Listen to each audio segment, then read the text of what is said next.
Merci, Monsieur Thiébaut.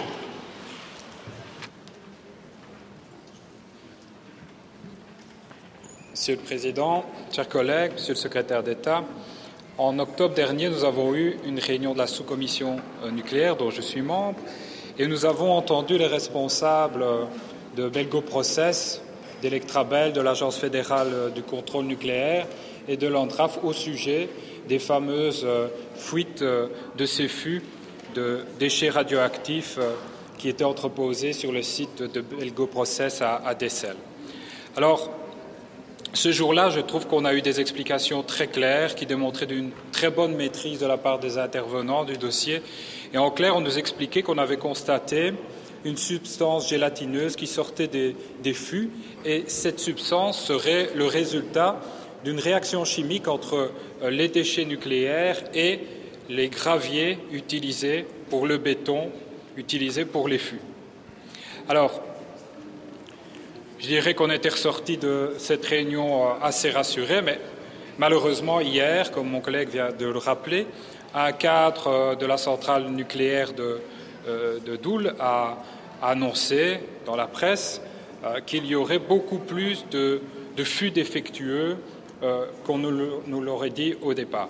Et donc, je crois qu'il ne faut pas tomber dans la paranoïa, mais quand même, nous sommes ici dans une matière très sensible pour la population, la sécurité nucléaire. Et donc, je voudrais vous poser quelques questions très simples. D'abord, est-ce que vous pouvez nous assurer qu'il n'y a aucun risque pour les travailleurs et aucun risque de contamination pour les riverains des sites concernés? Deuxièmement, est-ce que vous savez exactement le nombre de fûts de déchets qui sont concernés? Combien le sont potentiellement? Est-ce qu'on est certain aussi que le problème qui a été détecté est un problème spécifiquement lié à la technique utilisée uniquement à Doel, ou est-ce qu'il y a des risques qui pourraient survenir, par exemple, aussi à Tihange? Et enfin, simplement nous faire le point sur la situation et également la situation, l'état d'avancement des enquêtes en cours. Je vous remercie. Merci, merci. Dank u, meneer de voorzitter. Ik wil eerst de parlementsleden bedanken voor hun vraag, omdat ik weet dat die vraag wordt gesteld om de transparantie te hebben in deze dossier en niet om verwarringen te creëren die niet zouden moeten gecreëerd worden. Maar natuurlijk, het vertrouwen in dat dossier is heel belangrijk. Meneer Van Veldhoven, u hebt daarover gesproken. En daarom wil ik dit behandelen op een heel transparant manier om die vertrouwen te creëren. Dat zijn redelijke vragen. Die vragen moeten gesteld worden op een redelijke manier. En daarover hebben wij van de nodige en de juiste en de correcte informatie nodig. Dus zoals jullie het hebben gezegd, het gaat over lage radioactieve afvallen. De FANC heeft niet geoordeeld dat er een incident was. Dus dat wil zeggen dat het gevaar voor de bevolking, voor de mensen die daar wonen, bestaat niet. Maar tegelijkertijd, dat geeft ons niet de mogelijkheid om de ernst van dit dossier te verminderen. C'est un dossier important.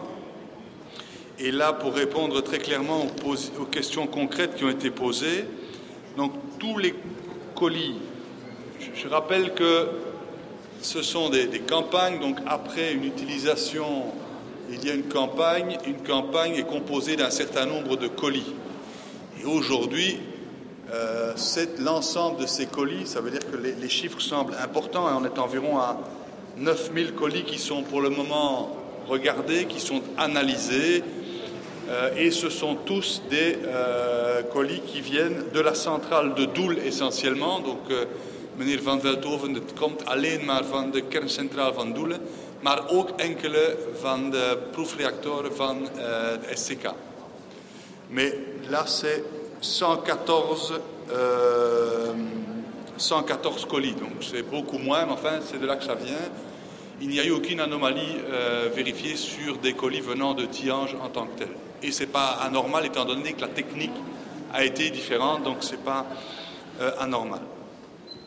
Je crois que ce qui est important de redire aussi, c'est que, comme ici, le fait que de la gélatine apparaisse est un défaut de conditionnement à la base. Il n'y a pas de doute là-dessus. Tout surcoût, toute augmentation devra être payée par l'exploitant à la base. Donc pour les colis de Doul, c'est Electrabel, et pour les colis du Seine, ce sera le Seine.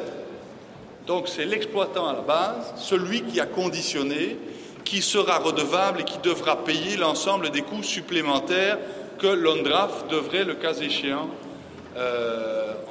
exécuter, vu que c'est eux qui ont la gestion maintenant de l'ensemble de ces colis. Ça doit être extrêmement clair en la matière.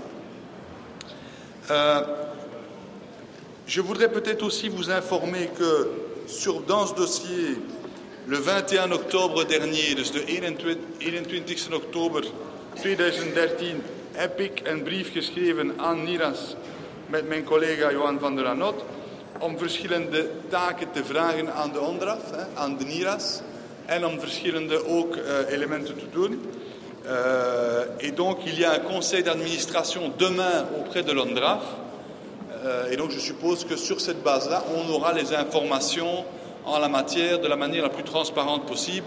J'ai aucun problème pour qu'on puisse notamment en parler en sous-commission sûreté nucléaire début janvier. Monsieur le Président, je pense que ça pourrait être intéressant d'avoir les résultats du conseil d'administration du 6 décembre à ce moment-là. Dernier élément, j'ai lu comme vous dans la presse les déclarations d'un cadre d'Electrabel. Voilà, cette personne connaît manifestement mieux les flux que l'agence de contrôle nucléaire et que l'ONDRAF. Ce n'est pas les informations qui me reviennent de l'ONDRAF et de l'agence nucléaire. Et il est en tout cas impossible pour lui de dire ça, étant donné que l'ensemble des flux n'ont pas encore été regardés ni audités par l'ONDRAF. Donc ce qu'il dit, est-ce que c'est un pressentiment, est-ce que c'est son estimation à lui, je n'en sais rien. Mais moi je préfère faire confiance aujourd'hui aux chiffres qui me seront donnés par l'ONDRAF qui fait l'ensemble des missions qui lui sont confiées aujourd'hui. Mais comme il est important dans ce dossier de le faire en totale transparence pour que cette confiance puisse exister et qu'on ne se lance pas des chiffres à la figure l'un l'autre, ce que je propose, c'est qu'on continue cette discussion dans le cadre de la sous-commission début janvier pour faire la totale clarté en la matière. Je ne vais pas m'avancer sur des chiffres que je ne connais pas. Je ne vais pas m'avancer sur les résultats de travaux qui sont en cours pour le moment par l'ONDRAF. Je propose d'en faire la transparence lorsque nous aurons l'ensemble des certitudes en la matière. Je vous remercie.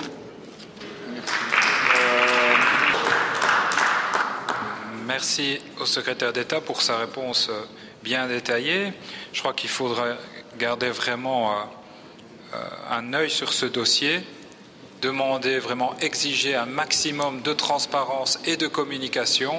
Et j'ai bien retenu votre proposition de venir nous faire rapport au mois de janvier sur l'état d'avancement du dossier. Je présume que le Président vous invitera à venir le faire le plus vite possible et dès que ce sera possible en fonction des résultats des enquêtes en cours. Je vous remercie.